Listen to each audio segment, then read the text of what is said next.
네, 2번. 예. 윤석열 검찰총장과 그의 수하를 살인범으로 지목하는 이유.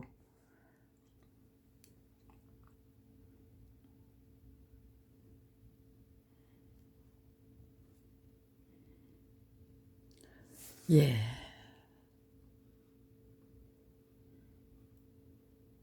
2008년도에 제 남편 서대원을 살해한 검찰이 2015년도에 시체 검안서부터 훔쳐간 후 갑자기 미쳐서 날뛰는 이유를 알 수가 없었던 이유는 살인죄 공소시효를 폐지하기 위한 세안입법이 입법 발의되는 과정과 통과되는 과정을 제가 절대로 알 수 없도록 철저히 관리했기 때문인데 저는 영문을 알 수가 없어서 참으로 답답했었습니다. 그렇다면 문재인 정부가 출범한 후 윤석열 서울지검장이 성실한 수사를 통해 책임지고 밝혀야 했던 것이 무엇입니까? 문재인 정부가 출범한 후 광화문 1번가 청원마당과 민원마당에 제출했던 온갖 증거 서류를 윤석열 서울지검장 역시 수사도 시작하지 않고 진정 내사 공람 종결 처분을 해버리고 말았을 뿐 아니라 저희 모녀는 더더욱 악랄한 괴롭힘을 당하는 한편 참으로 괴상한 방식의 협박과 위협을 끈질기게 받아야 했었습니다. 예. 문재인 정부가 앞장서서 불복했기 때문에 남편이 당해야 했던 의문사를 인정한 마당이었건만 더더욱 잔인무도한 악행에 시달리던 중 2017년 9월 28일 제 딸마저 검찰에 의해 살해당했던 것이 부족해서 2019년 2월 27일과 28일 이틀 연이어 너야 오빠까지 처치하겠다는 의지를 대단히 이상한 방식으로 저에게 통보했는데 집주인이 제 오빠가 살고 있던 방에서 제 오빠의 시신을 발견했던 것이 3월 13일이었다고 합니다. 그리고 저에게 연락하지 않고 장례를 치른 조카가 아빠의 휴대폰을 갖고 고모 집에 가겠다라고 약속한 후 이 핑계 저 핑계 대면서 차일피일 하다가 연락 두절이 되고 말았는데 저는 제 조카가 살아있을 것 같지가 않습니다. 검찰에서는 제 주변 사람들을 모두 부역자로 사용하는가 하면 공범으로 끌어들이는 지경이었습니다. 제 변호사들이 검찰의 터무니없는 조작을 철저히 은폐하기 위해 저의 부를 완전 무결하게 갖고 놀아야 했고 신촌 세브란스의 교수급 의료진들이 검찰이 명령하는 대로 제 남편과 딸을 식물인간으로 만들기 위한 치료 및 시술을 시도하는가 하면 시동생 신우의 남편, 제 오빠와 조카까지 검찰을 위한 부역자 노릇을 감당하고 나서는 지경이었는데 국가공권력에 쫓기는 제자를 보듬었던 것이 죄가 되어 고문사를 당해야 했던 최정길 서울법대 교수의 동생이 내 형은 자살한 것이라는 진술서를 작성해서 제출해야만 했다는 점이 분명히 말해주는 바가 무엇입니까? 권력 마피아에게 가족은 어떤 존재입니까?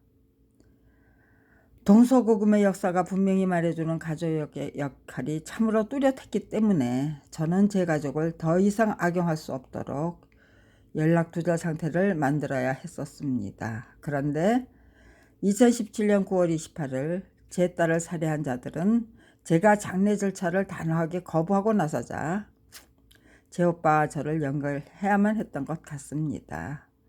제 딸의 사망 원인을 확실히 밝혀야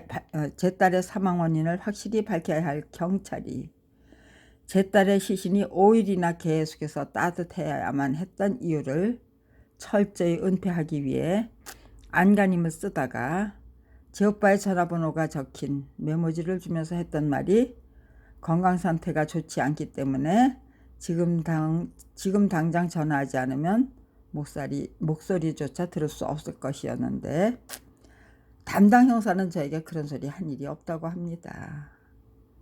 제 딸의 사망일자가 9월 28일인데 전화번호가 적힌 메모를 받았던 것이 2018년 2월이었던 것 같습니다. 제 오빠가 오늘 내일 한다는 소리를 분명히 들었음에도 불구하고 전화를 걸 수 없었던 이유는 2017년 10월 3일부터 지금 이 순간까지 동심병원 영안실에 안치된 제 딸의 화장을 오빠를 통해 종용할 것이 너무나도 분명했기 때문입니다. 그렇다면 제 오빠의 전화번호를 알려주는 짓거리를 실행하기 전 살인마들은 어떤 사람을 동원해서 어떤 방법으로 증거인멸을 획책했을 것 같습니까? 저들이 이 사람 저 사람 별별 사람을 다 동원해서 대단히 비정상적인 방식으로 장례 절차를 독촉했건만 서울지검장 윤석열과 그의 수하들은 제 딸을 살해했던 일이 절대로 없었던 것으로 보는 것이 지극히 정상적인 사고방식입니까? 서두르지 않으면 목소리조차 듣지 못할 것이라는 절대로 무시할 수 없는 말을 들어야 했기 때문에 하나밖에 없는 동생의 입장에서는 추석을 앞둔 시점에서 오빠의 생사 여부를 확인해야만 했던 것인데 끝까지 냉철하고 냉정하지 못했던 것이 정말로 후회가 됩니다. 그런데 제가 후회하고 또 후회해야 할 것이 오빠와 조카까지 살해 대상에 포함될 수 있다는 것을 미리 알았다면입니다. 대통령님, 그리고 대한민국 국가 권력의 주인 여러분, 도대체가 말이 되는 현실입니까? 다시 한번 분명히 말씀드립니다. 2017년 5월 국민인수위원회에 제출했던 온갖 서류가 국민권익위원회를 거쳐서 대검찰청으로 이송됐고, 그것이 다시 서울중앙지검으로 이송됐던 것은 정해진 수순이었습니다. 그럼에도 불구하고 서울중앙지검을 확실히 장악하고 있던 윤석열과 그의 수하들이 검찰청 차원에서 저질러진 터무니없는 무혐의 처분 사건과 서대원 살해 사건을 진지하게 수사하기는커녕 진정 공람 종결 처분했다는 것은 명명백백한 범죄 은폐 및 범인 은닉을 의미합니다. 그 결과로 살인 은폐죄를 저지른 검피아들의 악행이 더더욱 잔액해지다가 연쇄살인을 계속하는 지경에 이르렀던 것인데, 검찰 동의체 원칙이 분명히 지적하는 범인이 누구이며 제 아무리 부당한 명령이라도 무조건 복종해야만 하는 검찰의 상명하복 제도가 분명히 지적하는 범인은 누구입니까? 지금 이 순간에도 끈질기게 저질러지고 있는 온갖 범행의 주범이 윤석열 검찰총장이 아니라면 그가 누군가의 지시를 받는 하순에 불과하다는 뜻입니까? 네, 요까지 2번입니다.